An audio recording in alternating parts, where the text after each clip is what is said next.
NEIR নীতি সংস্কার ও mobile ফোনের উন্মুক্ত আমদানির সুযোগ সৃষ্টির দাবিতে রাজধানীর কারওয়ান বাজারে মানববন্ধন করেছেন মোবাইল বিক্রেতারা।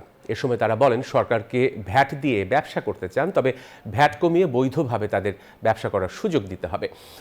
আনঅফিসিয়াল বা গ্রে মার্কেটের সঙ্গে প্রায় 25,000 ব্যবসায়ী জড়িত বলেও জানান তারা। এদিন সারা দেশের সব মোবাইল ফোনের দোকানও বন্ধ রাখা হয়। এর আগে এই কর্মসূচির ডাক দেয় স্মার্টফোন ও গেজেট ব্যবসায়ীদের সংগঠন mobile business community Bangladesh MBCB।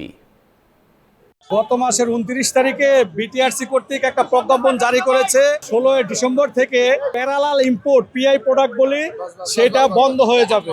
আমরা ব্যবসা করি সারা বাংলাদেশে, 20 লক্ষের অধিক পরিবার এর সাথে জড়িত।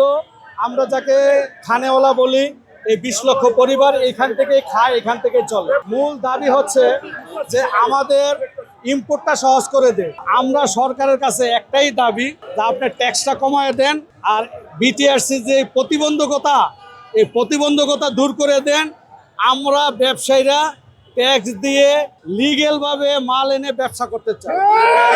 ইউনিভার্সাল কার্ডিয়াক হসপিটাল, আপনার হৃদয়ের আরো কাছে।